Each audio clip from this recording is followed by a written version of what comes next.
మెల్లని స్వరం అనే ఆత్మీయ కార్యక్రమానికి ప్రేమతో మిమ్మల్ని ఆహ్వానిస్తున్నాను. దేవుని బిడ్డలారా, ఉదయకాలం లేచారా?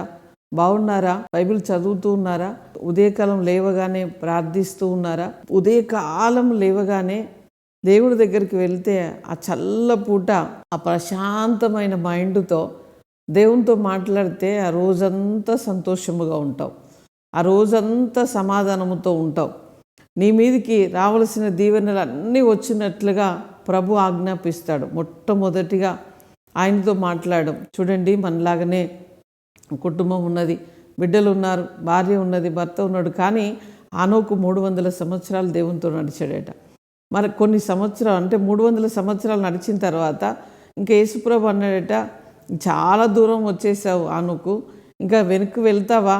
మీ ఇల్లు చాలా దూరం ఉంది, ఇంకా వెళ్తావా అని అడిగితే ఆ పరలోకము సమీపించి అక్కడ గాన ప్రతిగానములు చేస్తూ ఉంటే ఆ దూతల సౌండ్ వినపడుతూ ఉంటే అక్కడున్న ప్రశాంతమైన వాతావరణమును చూసినప్పుడు ఒక మెట్టు ఎక్కితే పరలోకం వెళ్ళే పరిస్థితిలో దేవుడు అడిగినప్పుడు నేను వెళ్ళను ప్రభువా, ఇక్కడే ఉంటాను అంటే దేవునితో గడపడము, దేవునితో నడవడము అంత ఆహ్లాదకరముగా ఉంటుందని శరీరముతో అక్కడికి కొనిపోబడ్డాడు. ఎంత చక్కగా నడిచాడు. అంత భక్తి, అంత దేవునితో వెంబడించడం అనేది చాలా చాలా గొప్ప ధన్యత, అదొక వరం అని మనం చెప్పుకోవాలి.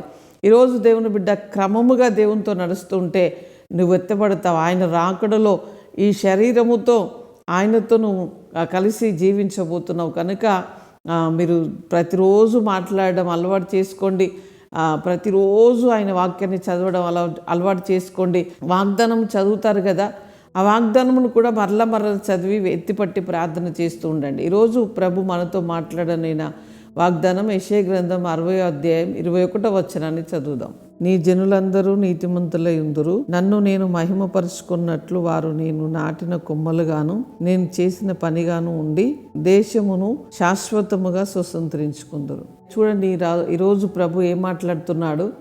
నా జనులందరూ నేను నాటిన కొమ్మగా ఉంటారు, నేను నాటిన చెట్టుగా ఉంటారు. వారు ఏం చేస్తారట అంటే దేశమును స్వతంత్రించుకుంటారట. అంటే శాశ్వతముగా ఒక దేశమును స్వతంత్రించుకుంటారు నా ప్రజలు అంటాడు. అంటే ఆయన ప్రజలు నీతిమంతులై ఉంటారు. ఈరోజు నీవు నేను నీతిమంతుడిగా ఎంచబడ్డాము. ఆ దేశమును స్వతంత్రించుకోవడం, శాశ్వతముగా దేశమును స్వతంత్రించుకుంటారు నా ప్రజలు అని మాట్లాడుతున్నాడు. దేవుని బిడ్డ, ఇంకా దేన్ని స్వతంత్రించుకోలేకుండా ఉంటున్నావో కదా. కొంతమంది కుటుంబాలను స్వతంత్రించుకోలేరు, బిడ్డల్ని స్వతంత్రించుకోలేరు, భర్తను స్వతంత్రించుకోలేరు. ఇట్లా చెప్పుకుంటూ పోతే బంధువులను, స్నేహితులను స్వతంత్రించుకోవడం అంటే నా సొంతము అని అనుకునే జీవితాలు చాలా తక్కువగా ఉన్నాయి. అలాగే అక్కడ దేశమును గురించి రాయబడి నీ పట్టణము, నీ రాష్ట్రము, ఒకవేళ నువ్వు ఏ స్థితిలో ఉన్నా కూడా ఈ వాక్యాన్ని అన్వయింపు చేసుకుంటూ నువ్వు స్వతంత్రించుకునే వ్యక్తిగా ఉండాలని ప్రభు ఆయన నాటిన కొమ్మగాను ఆయన మాట్లాడుతాడు. అంటే ఆయనే నాటిన తర్వాత నువ్వు చాలా స్వతంత్రించుకోవడానికి జ్ఞానం ఇస్తాడు, అభిషేకమును ఇస్తాడు, నేను నిత్యము కూడా నడిపిస్తాడు. నేను ఇందాక చెప్పాను, ఆనోకు 300 సంవత్సరాలు దేవునితో నడిచాడు. ఒకానొక రోజు పరలోకం వచ్చింది. ఒక అడుగు వేస్తే అటు వెళ్ళిపోవాలి పరలోకం, చాలా దూరం వస్తే ఇల్లు, కానీ ఇంటిని మర్చిపోయాడు. చూడండి, దేవునితో నడుస్తూ ఉంటే ఆయన ఒక శాశ్వతమైన జీవమునిచ్చి, శాశ్వతమైన కృపనిచ్చి నీవు బ్రతుకు దినములన్నిట ఇక్కడ అక్కడ ఒక ప్రశస్తమైన వ్యక్తిగా, ఒక ఉన్నతమైన వ్యక్తిగా, ఒక చాలా విలువైన వ్యక్తిగా నీ జీవితమే ఒక రమ్యముగా కనపడినట్లుగా ప్రభు చేస్తాడు. దేవుని బిడ్డ, భయపడకు, బాధపడకు, దిగులు పడకు. నీ పట్ల దేవుని ప్రణాళిక ఉన్నది, ఒక ఉద్దేశం ఉన్నది. ఖచ్చితంగా నువ్వు దేశమును స్వతంత్రించుకునే వ్యక్తిగా నిన్ను తయారు చేయబోతున్నాడు. ఆయన చేతిలో ఒక ఆణిముత్యములాగా నిన్ను బలమైన సాధనముగా నిన్ను చేయబోతున్నాడు. ఏ దేశంను ఇస్తాడో, ఏ పట్టణంను ఇస్తాడో, ఏ రాష్ట్రంను ఇస్తాడో సేవకులైతే ఇది రిసీవ్ చేసుకోండి. మీరు ఏ పట్టణంలో ఉన్నా, ఏ రాష్ట్రంలో ఉన్న, చిన్న గ్రామంలో ఉన్నా అది స్వతంత్రించుకునే శక్తిని ప్రభు ఇస్తాడు నీకు. కనుక ప్రార్థించండి. ఒక విశ్వాసిగా ఉన్నా కూడా నువ్వు ప్రార్థనా పర్రాలు అయితే నీకు అనేక జనులను ఇస్తాడు, అనేక పట్టణాలు రాష్ట్రాలు స్వతంత్రించుకున్నట్లుగా చేస్తాడు. దేవుని బిడ్డ, అధైర్యముగా ఉండకు. నీ స్థితి చూసుకొని నువ్వు కృంగిపోకు, కానీ నీ స్థితి ఏదైనా ప్రభు వైపు చూడు, ఆయన్నే చూస్తూ ముందుకు నడువు. నువ్వు గొప్ప వ్యక్తిగా ఉన్నతమైన స్థాయిలో ప్రభు నిన్ను నిలబెట్టబోతున్నాడు. ప్రార్థన చేసుకుందాం.